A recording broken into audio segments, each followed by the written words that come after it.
네, 오늘 말씀 제목은 하나님 나라를 사르짖다입니다. 네, 그, 아무튼 일단 말씀을 나누기 전에 컴퓨터가 계속 말썽이네요.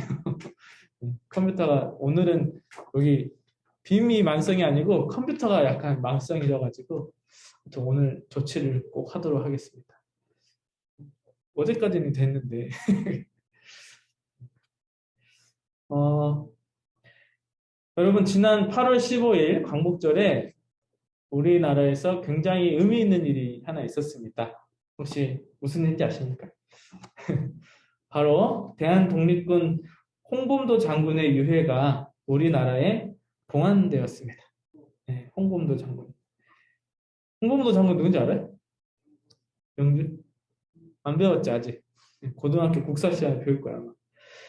홍범도 장군은 일제시대에 대한독립군의 무장투쟁 중에서 무장투쟁, 그러니까 군대와 군대끼리 서로 싸우는데 일본 제국군이 어마어마하게 세거든요. 근데 일본 제국군과 전투에서 최초로 승리를 거둔 봉오동 전투를 지휘한 장군이에요.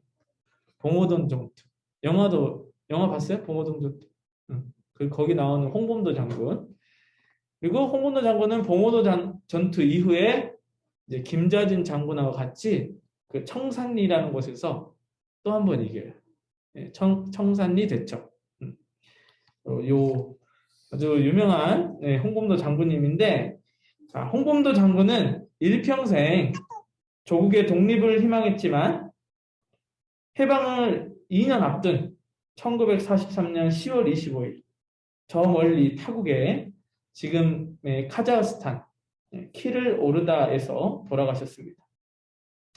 자, 홍범도 장군은요 1907년부터 일본 제국군이 고종 황제를 강제 폐위시키고 조선의 군대를 해산하는 데 저항한 정미의병이라는 게 있어요. 정미의병. 그때부터 의병으로 참여해서 일평생 독립운동에 헌신을 해왔습니다. 홍범도 장군은 평생토록 일제로부터 해방된 독립조국을 간절히 꿈꾸었으며 그 꿈을 이루기 위해 최선을 다하는 삶을 살아왔습니다. 결국 2021년 8월 15일 홍범도 장군은 독립한 지 76년이 지난 조국의 품으로 돌아오셨습니다. 저는 이미 백골이 된 홍범도 장군의 유해가 우리나라 공군의 호송을 받으면서 우리나라로 돌아오는 모습을 보면서 마음이 울컥하고 가슴이 뜨거워졌습니다. 그 이유는 먼저 그분의 숭고한 희생 덕분에 지금의 대한민국에서 살아갈 수 있었다는 데 대한 감사함이었고, 다음은 대한 독립을 위해 모든 삶을 바쳤던 그 삶의 열정에 감동했기 때문입니다. 여러분, 그 봉오동 전투 때 홍범도 장군의 나이가 53세, 53세, 53세에 그 산속을 누비며 군대를 지휘했다는 게 정말 놀라웠습니다. 네. 오늘 말씀을 홍범도 장군 이야기로 시작한 것은 우리나라의 독립운동사가 하나님 나라를 꿈꾸며 살아가는 우리에게 주는 강렬한 메시지가 있기 때문입니다. 홍범도 장군이 독립된 조국, 그 나라를 꿈꿨듯이 과연 우리도 하나님 나라를 그토록 소망하고 있는가? 그리고 그 나라를 일구기 위해 우리는 얼마만큼의 열정과 실천력을 가지고 있는가? 홍범도 장군은 모든 삶의 방향을 독립된 조국을 향해 나아갔는데 과연 내 삶은, 우리의 삶의 방향은 얼마나 하나님 나라를 향한 간절한 마음으로 나아가고 있는가 묻게 되었습니다.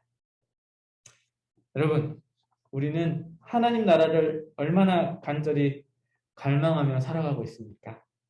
또 우리는 하나님 나라에 대해서 얼마나 알고 있을까요? 하나님이 말씀하시는 하나님 나라는 과연 어떤 모습이며 우리는 어떻게 하나님 나라를 이루는 사람으로 살아갈 수 있을까요?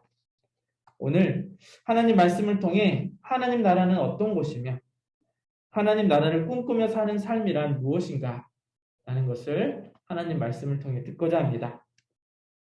먼저 하나님 나라는 어떤 것일까요? 하나님 나라. 예. 하나님 나라가 어떤 곳인지를 가장 분명하게 말해주는 성경 구절이 오늘 구약 본문 말씀인 이사야 11장 1절에서 9절까지 말씀입니다. 제가 표준 세번역 성경으로 다시 한번 하나님 말씀을 읽어보겠습니다. 이새의 줄기, 그러니까 다윗의 자손이죠. 이새의 줄기에서 한 싹이 나며 그 뿌리에서 한 가지가 자라서 열매를 맺는다. 주의 영이 그에게 내려오신다. 지혜와 총명의 영, 모력과 권능의 영, 지식과 주를 경외하게 하는 영이 그에게 내려오시니 그는 주를 경외하는 것을 즐거움으로 삼는다. 그는 눈에 보이는 대로만 재판하지 않으며 귀에 들리는 대로만 판결하지 않는다. 가난한 사람들을 공의로 재판하고 세상에서 억눌린 사람들을 바르게 논죄한다. 그가 하는 말은 몽둥이가 되어 잔인한 자를 치고 그가 내리는 선고는 사악한 자를 사형에 처한다. 그는 정의로 허리를 동여매고 성실로 그의 몸에 띠를 삼는다. 그때에는 이리가 어린 양과 함께 살며 표범이 새끼 염소와 함께 누우며 송아지와 새끼 사자와 살찐 짐승이 함께 풀을 뜯고 어린아이가 그것들을 이끌고 다닌다. 암소와 곰이 서로 벗이되며 그것들의 새끼가 함께 누우며 사자가 소처럼 풀을 먹는다.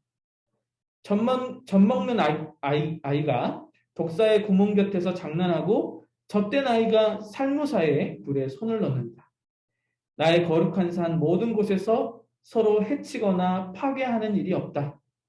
물이 바다를 채우듯 주님을 아는 지식이 땅에 가득하기 때문이다. 네, 이렇게 하나님 나라를 설명하고 있습니다. 여러분 어떠십니까? 여러분이 상상하는 하나님 모습과 같습니까? 같나요? 이사야가 말하는 하나님 나라는 크게 오늘 읽은 말씀 1절에서 5절 그리고 6절에서 9절로 두 가지 파트를 나눠서 하나님 나라의 특징을 설명하고 있거든요. 먼저 1절에서 5절에서는 하나님 나라를 다스리는 자에 대해서 말합니다. 하나님 나라를 다스리는 자는 주의 영이 충만한 통치자입니다. 눈에 보이는 것과 귀에 들리는 것에 휘둘리지 않고 참 진리로 판단하고 재판을 합니다. 가난하고 천하다 억압받는 사람들도 공정하게 판단을 받으며 또 그의 재판에서 악한 자는 반드시 처벌을 받습니다. 그 통치자는 정의로움과 성실함이 삶에 그대로 구현되는 자입니다. 여러분, 이 통치자가 누구를 의미하는 것 같습니까? 우리는 다 알고 있잖아요. 누구시죠? 네, 바로 우리 예수님입니다. 그러니까 하나님 나라는 우리 주님 예수께서 통치자가 되어 다스리는 나라를 의미합니다. 이게 첫 번째입니다. 여러분, 통치자나 재판장이 누구이고 어떠한 자인가는 매우 중요합니다. 이사야는 하나님 나라의 통치자는 주의 영, 즉 성령 하나님이 충만한 자라고 말을 하고 있습니다. 하나님의 영은 겉모습이 아니라 본질을 꿰뚫어 보시는 지혜의 영입니다. 우리 사람은 성령 하나님의 도움 없이는 진리와 본질을 제대로 파악하는 데 어려움을 경험합니다. 자, 대표적인 사례로 여러분 유전무죄라는 말 들어보셨죠? 돈이나 권력이 없으면 유죄, 돈이나 권력이 많으면 무죄라는 뜻입니다. 돈과 같은 이 물질과 그리고 권력과 같은 물리적인 힘에 의해서 통치와 재판이 휘둘리는 전형적인 사례입니다. 자, 실제 사례로 우리나라에서는 재벌의 범죄에 대해서는 처벌이 좀 가볍죠. 몇백억 해먹어도 집행유예가 나오죠. 그리고 검사들, 이렇게 그 정치 권력을 가장 잘 많이 갖고 있는 검사들은 범죄 기소율이 일반 국민에 비해서 굉장히 낮습니다. 죄를 저지른 재벌은 감형을 받고 불법을 행한 검사는 서로 봐주게 하면서 기소조차 되지 않습니다. 우리는 이런 현실을 볼 때 불의를 경험합니다. 불의. 세상이 불의하다. 살기가 팍팍하다라는 느낌을 받습니다.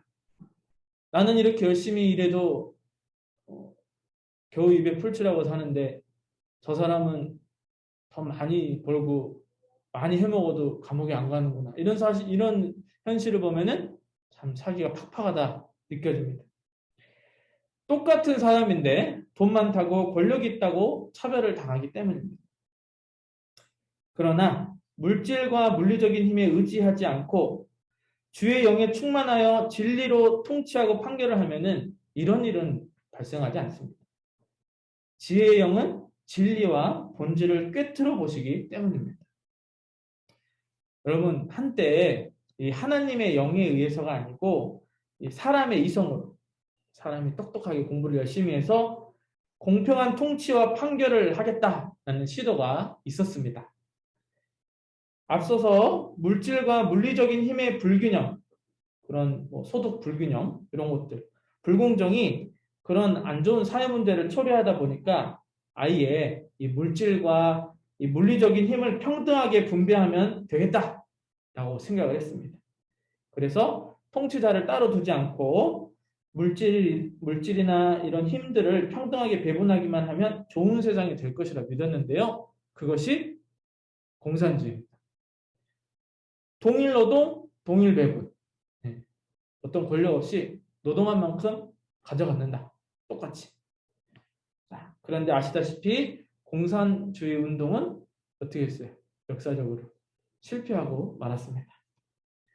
공산주의 실패가 보여주는 교훈은 성령 하나님의 도움 없이, 진리의 영의 도움 없이 이 사람의 이성만으로 물질을 잘 분배하면 될 거라고 생각했는데 그렇게는 안 됐다는 것이죠. 현실적으로. 성경은 이 사람이 이렇게 물질로만 사는 것이 아니라고 말합니다. 성경은 근본적으로 하나님의 말씀, 하나님의 영에 이끌려 사는 존재다라고 말하고 있습니다. 마태복음 4장 4절에 예수님께서 이르시되 기록되었을 때 사람이 떡으로만 살 것이 아니요 하나님의 입으로부터 나오는 모든 말씀으로 살 것이라 하였느니라. 이렇게 말씀하셨습니다. 이사야서에서 두 번째로 하나님 나라의 성격을 보여주는 것은 주의 영이 충만한 통치자가 다스리는 나라의 모습입니다. 어떤 모습이냐? 그 나라의 통치자의 정의와 성실함을 바탕으로 사랑과 평화 그리고 생명이 풍성한 나라입니다. 하나님이 창조하신 모든 피조물들이 서로 해하는 것이 없이 사랑으로 하나가 되고 다툼이 없는 상태를 보여줍니다. 어린애들이 독사의 굴에 손을 넣고 재밌게 놀고 있어요. 우리는 뱀하고 징그러운데 뱀하고 같이 논다는 거예요. 온전한 평화의 나라가 이루어지는 모습을 그리고 있는데요. 바로 이런 나라가 하나님 나라입니다. 여러분, 우리가 살고 있는 지금은 이제 1차 세계대전, 2차 세계대전 이후에 대규모 전쟁은 없죠. 그죠? 제국주의가 사라져서 이제 남의 나라를 침범하는 나라들이 이제 사라져서 약간 평화의 시대가 온 것처럼 보입니다. 그런데 지금의 평화는요, 바람 앞에 등불과 같습니다. 힘 있는 나라들은 저마다 핵무기와 최신 살상 무기로 힘을 감추고 있을 뿐입니다. 이 세계화 시대에 다른 나라와의 무역과 수교를 하기 위해서 이 무시무시한 칼은 이렇게 감추고 겉으로는 점잖은 척 하고 있는 겁니다. 지금 우리가 전쟁 중인 북한도 핵무기에 그렇게 목을 매는 이유가 이것입니다. 물리적인 힘을 갖지 않으면 평화를 유지할 수 없다고 생각하기 때문입니다. 그래서 지금의 평화는 이 날카로운 칼을 감추고 있어야 유지되는 평화입니다. 이것은 가짜 평화입니다. 핵무기와 같은 대량 살상 무기를 폐기하고 각 나라에서 전쟁 연습을 그쳐야 진정한 평화의 시대가 오는 겁니다. 여러분, 얼마 전에 아프가니스탄이라는 나라에서 기존 정부가 망하고 그 이슬람 테러 단체, 이슬람 극단주의자들로 이루어진 이 탈레반이 다시 정부를 잡았습니다. 아프가니스탄은 한동안 세계 최고의 군사력을 가진 미국의 비호 아래 민주정부가 유지되어 왔는데 최근 아프가니스탄에 주둔하던 미군이 철수를 했습니다. 그러면서 정부가 하루아침에 망해버렸습니다. 미국의 힘에 기대해 아프가니스탄 통치자가 되었던 아슈라프 가니 대통령은요, 미군이 철수하자마자 야반도주하기 바빴습니다. 국민을 버리고 저 혼자 살겠다고 현금 뭉치 챙겨가지고 비행기 타고 도망갔어요. 남은 국민들 중에서 특히 이 여성들, 힘없는 여성들과 아이들은 이슬람의 극단적 원리주의자로 구성된 탈레반의 통치를 받을 수가 없어서 나라를 탈출하기 시작했습니다. 어디든지 괜찮으니까 제발 나 좀 데려가 달라고 다들 나라를 버리고 도망가기 시작했습니다. 여러분, 아프가니스탄의 사태가 우리에게 주는 교훈이 있습니다. 첫째는 이 돈과 같은 물질과 이 정치 권력에 의지한 평화는 명백한 가짜 평화라는 겁니다. 아프가니스탄 국민들은 미군의 군사력과 미국이 세운 통치자를 의존했는데 아프가니스탄 상황이 미국에게 좀 유익이 안 되니까, 국익에 도움이 안 되니까 미국은 아프가니스탄을 버렸습니다.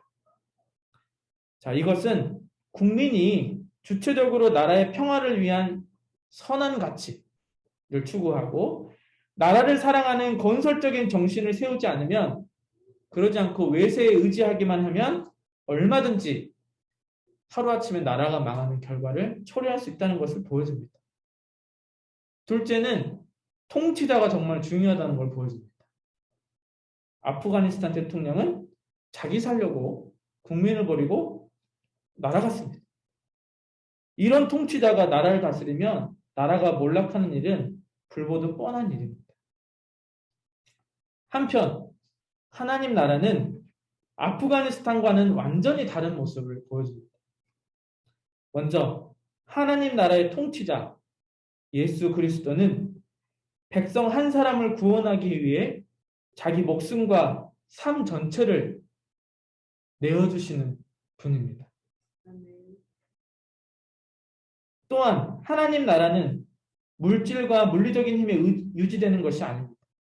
하나님의 선하신 능력, 주의 영이 이끄시는 지혜와 정의, 생명과 사랑, 그리고 평화와 같은 선한 가치와 정신 위에 세워지는 나라라는 점에서 아프가니스탄과는 전혀 다릅니다.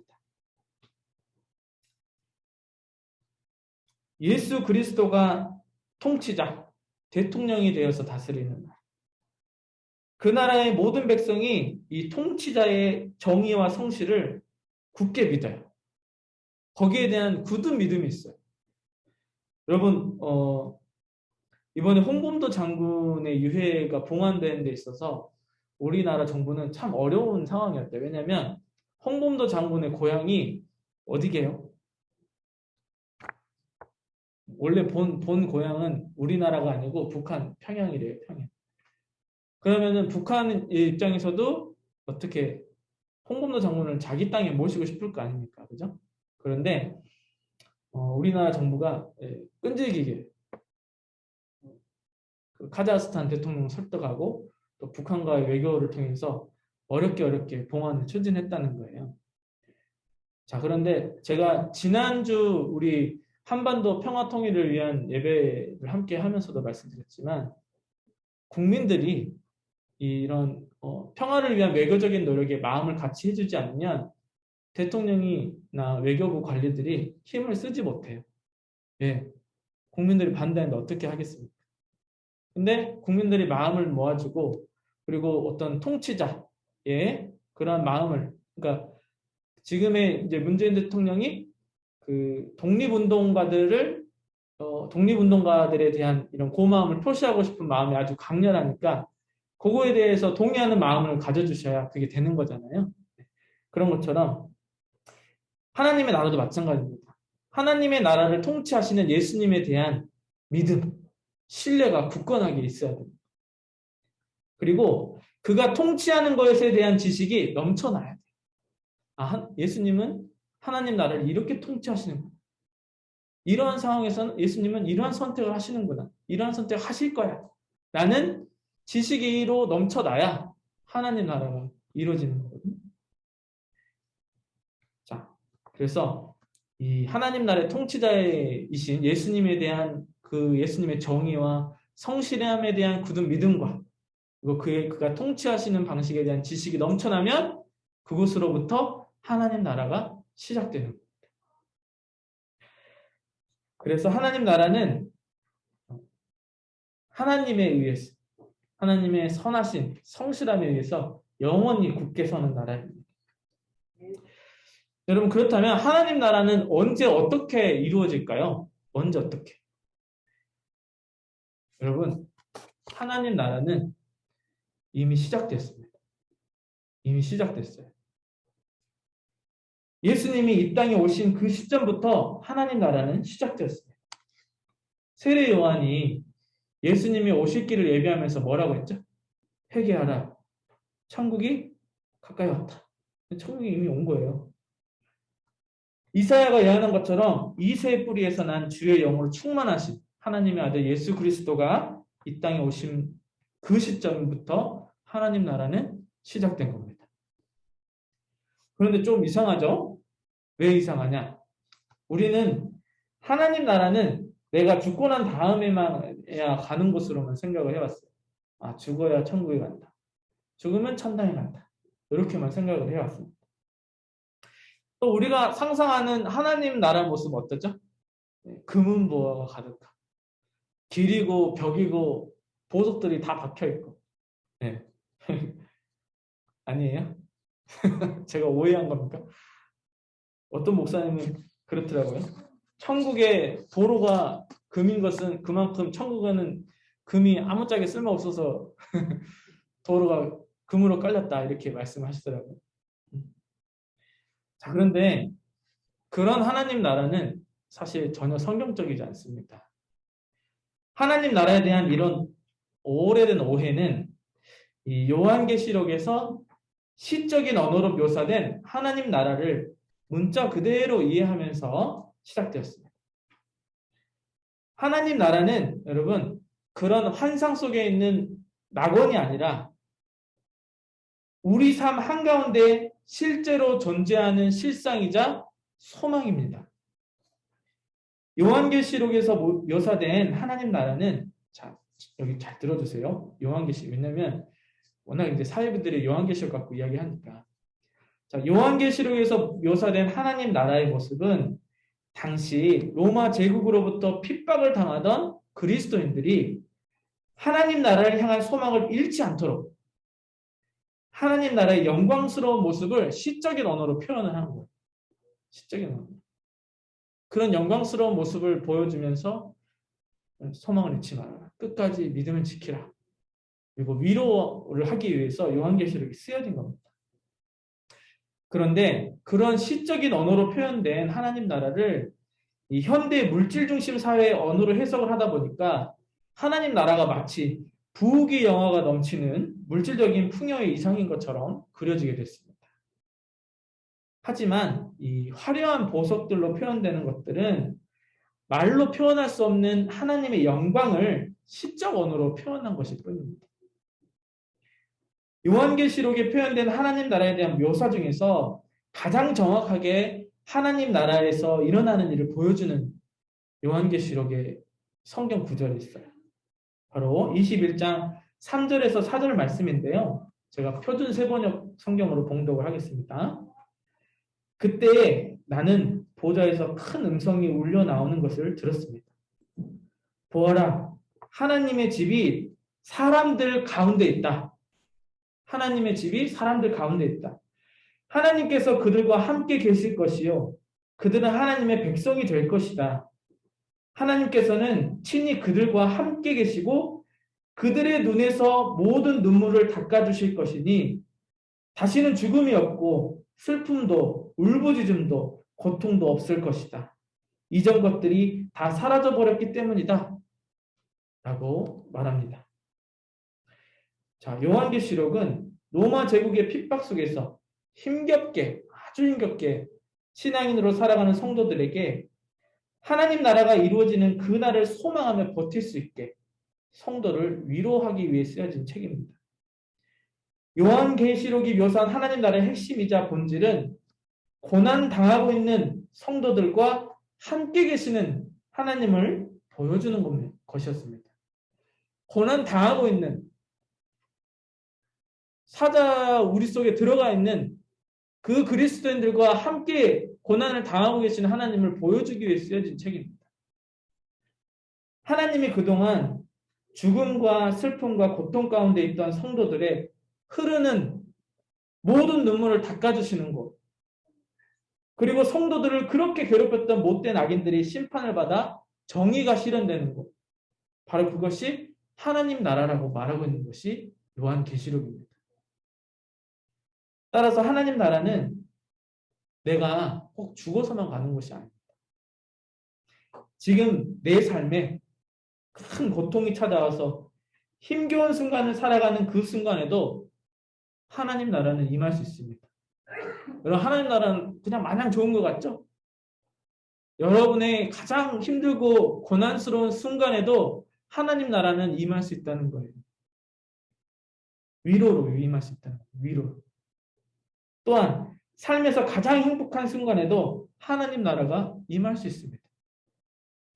지금 이곳에도 하나님 나라는 임할 수 있으며 여러분의 가정과 일터 속에서 또는 여러분이 걷는 모든 길에 하나님 나라가 임할 수 있습니다.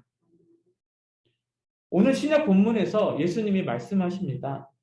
하나님 나라는 바로 너희 가운데 있다. 하나님 나라는 죽어서 가는 것이 아니고 바로 너희 가운데 있다. 라고 말씀하십니다. 누가복음 17장 20에서 21절 말씀인데요. 바리새파 사람들이 하나님의 나라가 언제 오느냐? 선생님 언제 옵니까? 라고 물어봤더니 예수님께서 대답하십니다. 하나님의 나라는 눈으로 볼 수 있는 모습으로 오지 않는다. 또 보아라 여기에 있다 또는 저기에 있다 하고 말할 수도 없다. 보아라 하나님 나라는 너희 가운데 있다.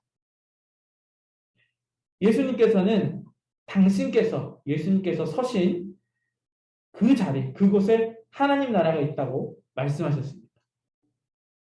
이 본문 말씀이 개역개정판에는 하나님 나라가 너희 안에 있다라고 번역을 했는데 정확한 번역은 너희 가운데 있다입니다.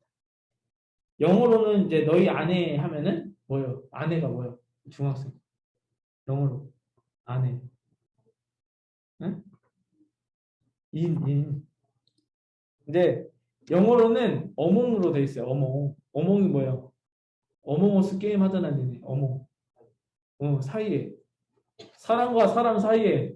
그죠? 하나님 나라가 너희 사이에, 너희 가운데 있다. 이 말이에요. 하나님 나라는 바리새인, 너희들이 말하는 것처럼 눈으로 보이는 어떤 화려한 물질적인 것으로 이루어지는 것이 아니고 예수님의 통치, 주의 영에 충만한 예수님이 다스리고 계시는 바로 그곳에 하나님 나라가 있다는 겁니다. 여러분, 예수님의 이 말씀은 제가 지지난주에 여러분이 곧 교회라, 여러분이 곧 교회입니다 라고 말씀을 전했던 기억이 있습니다. 예수님께서 하나님 나라가 너희 가운데 있다 라는 말씀은 바울 사도가 너희가 곧 교회다 라는 말씀과 아주 긴밀하게 연결이 되어 있습니다. 바울 사도는 여러분의 몸이 거룩한 성령이 머무시는 성전이다 라고 말씀합니다. 바로 여러분을 통해 예수님의 말씀과 예수님의 삶, 그리고 예수님의 능력이 발휘된다면 여러분이 하나님의 나라입니다. 여러분이 있는 자리에 하나님 나라가 이루어지는 겁니다. 여러분의 삶에 예수님의 정의와 성실하심을 향한 굳건한 믿음이 있고 예수님의 다스리심에 대한 지식이 넘쳐나서 그분의 말씀과 행동을 따라서 삶을 살아간다면 여러분은 걸어다니는 하나님 나라인 것입니다. 반면에 예수님의 정의, 예수님의 성실하심에 대한 믿음이 없고 예수님의 다스리심에 대한 지식도 없고 그분의 말씀과 행동을 따라 살지 않는다면 그것은 하나님의 나라도 아니고 교회도 아니고 지옥이나 다름없습니다. 따라서 우리가 예수님을 제대로 알고 예수님을 따라 살기 위해 노력하는 것이 얼마나 중요한 것인지 다시 한번 깨닫게 됩니다. 제가 아마 이 이야기를 3주 연속으로 하고 있는 것 같아요. 예수님이라면 어떻게 하실까? 예수님은 이런 상황에 어떻게 하셨는가? 어떤 판단을 하셨는가? 이런 질문이 우리 삶의 기준이 될 수 있도록 습관을 기르는 것이 굉장히 중요합니다. 우리 신앙의 핵심이에요. 본질이에요. 예수님이라면 어떻게 하셨을까? 오늘 말씀의 결론입니다. 유대 전통 사상에 하나님 나라를 표현하는 단어가 있습니다. 영어로, 히브리어는 말고 영어로는 already, not yet 이라는 말인데 뭐예요? 중학생 한참 영어 공부할 때 already가 뭐야? 응? 준비됐다? 이미란 뜻이에요. 이미. not yet은 뭐야? 아직 아니다라는 뜻이거든. 그러니까 우리말로 번역하면은 이미 아직 아닌이라는 뜻이거든요. 자, 하나님의 나라는 이미 시작되었습니다. 하지만 완성을 향해 나아가고 있는 중입니다. 우리는 예수님의 정의와 성실하심을 신뢰하고 그분의 다스림심에 대한 지식을 바탕으로 예수님처럼 살려고 부단히 노력할 때 하나님 나라를 내가 있는 자리에서 시작할 수 있습니다. 이미 여러분의 삶 속에서 하나님 나라는 시작되었습니다. 여러분, 시작되셨어요? 여러분, 나중에 하나님 나라 오는 게 아니고 여러분이 예수님을 영접하고 예수님의 가르침대로 살겠다 다짐하는 그 순간부터 하나님의 나라가 시작되었습니다. 그래서 여러분, 하나님 나라는, 그리고 하나님 나라를 사는 사람은 뭐니 해도 머니가 아니고 뭐니 해도 뭐예요? 예수님 따르기, 예수님 살기입니다. 하나님 나라 사는 사람은 뭐니 해도 예수 살기, 예수님 따라 살기. 여러분 기억해 주십시오. 하나님 나라는 부귀영화로 가득 찬 물질적으로 풍요로운 시공간이 아닙니다. 하나님께서 직접 여러분의 눈에서 눈물을 닦아주시는 위로가 있고 정의와 생명이 풍성하네 사랑으로 완벽한 평화가 이루어지는 곳이 하나님의 나라입니다. 따라서 내가 가장 힘든 순간에도 하나님 나라가 임하며 내가 가장 기쁘고 평안을 누리는 순간에도 하나님의 나라가 여러분 안에 임할 수 있습니다. 우리가 우리 안에 우리 주님을 향한 굳건한 믿음이 있다면 그 어디나 하나님 나라인 것입니다. 우리는 저 멀리 환상 속에 있는 피안의 세계를 꿈꾸는 허황된 신앙인들이 아닙니다. 지금 이 순간 내가 선 자리에서 하나님 나라를 살아가는 실천적인 신앙인들입니다. 예수님을 따라 살아가고자 열정을 다하는 작은 예수들입니다. 우리 함양하늘교회 교 모두가 이 홍범도 장군과 같이 하나님 나라를 살고 하나님 나라를 이루기 위해 온 삶을 열정적으로 살아가시기를 주님 이름 힘입어 축복합니다. 기도하겠습니다.